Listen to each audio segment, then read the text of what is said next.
أعوذ بالله من الشيطان الرجيم. بسم الله الرحمن الرحيم. أحل لكم ليلة الصيام الرفث إلى نسائكم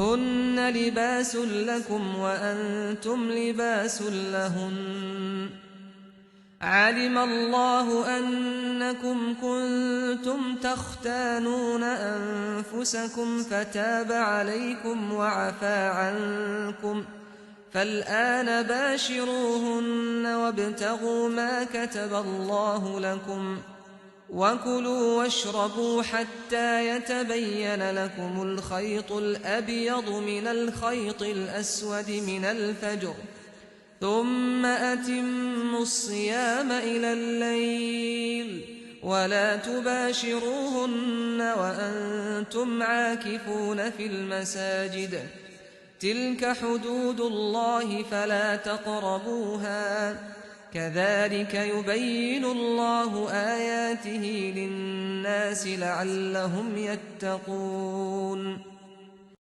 تم پوچھنا چاہتے ہو تو لو ہم بتائے دیتے ہیں کہ روزوں کی رات میں اپنی بیویوں کے پاس جانا تمہارے لیے جائز کیا گیا ہے۔ وہ تمہارے لیے لباس ہیں اور تم ان کے لیے لباس ہو۔ اللہ نے دیکھا کہ تم اپنے آپ سے خیانت کر رہے تھے تو اس نے تم پر عنایت فرمائی اور تم سے درگزر کیا، چنانچہ اب بغیر کسی تردد کے اپنی بیویوں کے پاس جاؤ اور اس کا جو نتیجہ اللہ نے تمہارے لیے لکھ رکھا ہے اسے چاہو، اور کھاؤ پیو یہاں تک کہ رات کی سیاہ دھاری سے فجر کی سفید دھاری تمہارے لیے بالکل نمایاں ہو جائے، پھر رات تک اپنا روزہ پورا کرو۔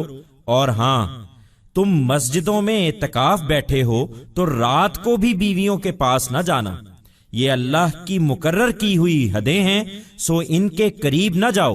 اللہ اسی طرح اپنی آیتیں لوگوں کے لیے واضح کرتا ہے تاکہ وہ تقوی اختیار کریں۔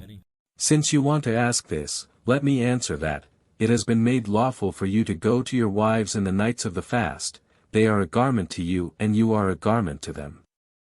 God saw that you were deceiving yourselves. So, He has relented towards you and pardoned you. Therefore, without any hesitation, you may now go to your wives and seek its consequence that God has ordained for you. And eat and drink until the white thread of the dawn is totally evident to you from the black thread of night.